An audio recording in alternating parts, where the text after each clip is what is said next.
Oui, Monsieur Morena, je vous en Oui, prie. merci Madame la Présidente, Madame la Ministre, Madame la Rapporteure.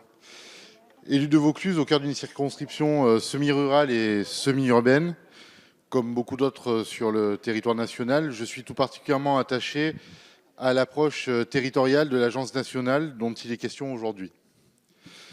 Si l'on porte concrètement l'ambition d'une agence nationale au service de tous les territoires, il faut indéniablement la doter de comités locaux qui permettront à tous les acteurs, publics comme privés, de se réunir pour dialoguer régulièrement en se basant sur les mêmes niveaux d'information. Les 10 comités permettront un suivi sur mesure des dossiers respectueux de toutes les particularités territoriales. Ainsi, il sera rendu possible, autour de toutes les parties prenantes compétentes, d'aborder l'ensemble des problématiques essentielles relatives au développement comme à l'aménagement du territoire. Je pense notamment aux enjeux de santé et donc de désertification médicale, qui sont autant d'urgences sociétales auxquelles nous devons vite répondre pour des solutions territorialement adaptées et effectives. Je vous remercie. Merci. Madame la Ministre.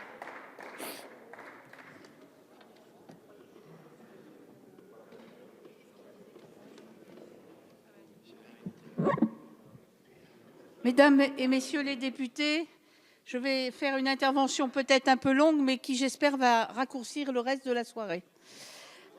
La création du comité de cohésion territoriale a été voulue par les sénateurs, dans le but de créer autour du délégué territorial de l'agence, c'est-à-dire le préfet, une instance avec les élus dans chaque département.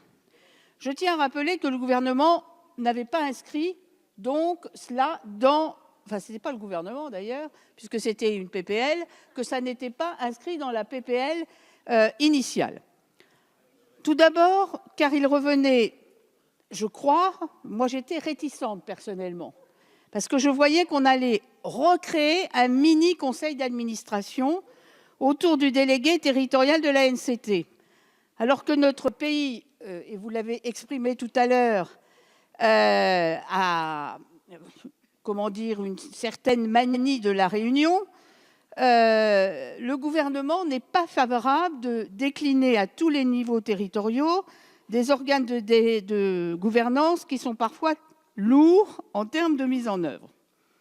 En effet, recréer par la loi des comités divers et variés à chaque échelon ne peut que rajouter de la lourdeur, de la complexité.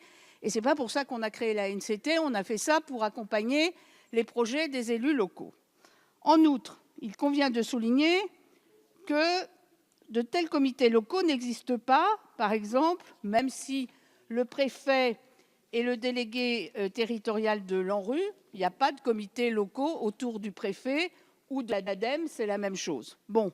Enfin, le gouvernement considère que l'un des principaux objectifs visés à travers la création de ce comité de cohésion, à savoir informer les élus locaux de l'action de la NCT dans le département, ne nécessite pas de passer par la loi.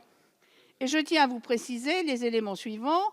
Cette action d'information des élus d'un territoire sur les perspectives des actions de l'agence, le bilan de son activité, les projets en cours est tout à fait légitime. Et dans la grande majorité des départements, les préfets le font d'ores et déjà dans d'autres domaines. Je suis consciente que ce n'est pas le cas partout, en même temps je le dis, et c'est pour cette raison que le gouvernement s'engage à passer des instructions aux préfets au moment de la création de l'agence pour leur demander expressément de tenir ce type de réunion. Mais le fait de tenir des réunions d'information et d'échange avec les élus sur l'action de l'ANCT relève du niveau de l'instruction, pas du niveau de la loi. Pour l'ensemble de ces raisons, j'étais prête à déposer un amendement de suppression du comité local ou du comité de cohésion territoriale, je ne sais plus comment vous l'avez appelé. Toutefois, j'ai entendu les élus locaux et les préoccupations des parlementaires de ne pas supprimer ce comité. Bon, moi je veux bien qu'il y ait ce comité, qu'il existe, ça ne me dérange pas. Ce n'est pas moi qui vais être à de nouvelles réunions sur le territoire, Et donc, je pense qu'il faut, ou nous pensons qu'il faut le maintenir. Toutefois, je pense qu'il ne faut pas rigidifier ce comité local et définir dans la loi sa composition exacte. Et c'est là où je pense qu'on peut gagner du temps, parce qu'autrement, on va recommencer comme pour le conseil d'administration. C'est-à-dire, il va y avoir la plaine, la montagne, la ville, enfin bon, vous voyez ce que je veux dire. Donc, toutes ces précisions, je pense que sont inutiles, et je pense qu'il faut laisser au local et au préfet des directives, je dis bien des directives, par une circulaire, pour donner des instructions pour organiser localement ce comité. Donc, nous allons demander au préfet, et je m'y engage devant vous, de réunir ce comité à échéance régulière. Premier point. Il est dans la loi. On n'a pas besoin de le recréer. Il est dans la loi, puisqu'il a été créé. Ce que j'avais pensé, c'est mettre un amendement de suppression. J'y ai renoncé. Donc, maintenant, nous demanderons au préfet de consulter les grands élus de leur département, parlementaires, présidents de conseil départemental, présidents de conseil régional, maires des grandes villes, associations d'élus, maires ruraux, maires pas ruraux, enfin tout ce que vous voulez, maires de la montagne, pour définir au plan local, je dirais, la composition la plus adaptée. Parce que naturellement, si on commence à mettre les élus de la montagne dans la loi, etc., en Loir-et-Cher, on n'a pas d'élus de la montagne, ni en Eure-et-Loir. Bon. Et oui, nous demanderons au préfet, en plus, à ce que les services de l'État, tels que la DDT, les DREAL, les ABF ou encore les agences de l'eau, soient présentes aux réunions de ce comité, si besoin était. Je pense que les gens, localement, décideront si c'est utile ou pas, selon les dossiers. Du reste, le gouvernement s'engage à ce que cette instruction soit interministérielle, c'est-à-dire qu'elle s'adresse donc au préfet, mais nous enverrons cette instruction également aux agences. Par exemple, il y avait une préoccupation qui était très souvent donnée ici, c'est-à-dire les agences régionales de santé.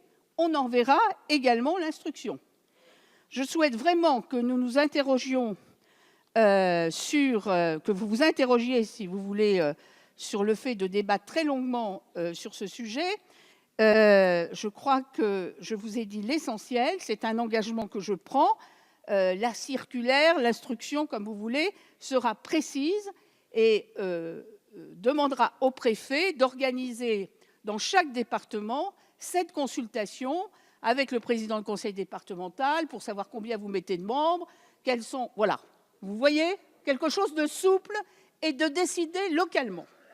Je vous remercie.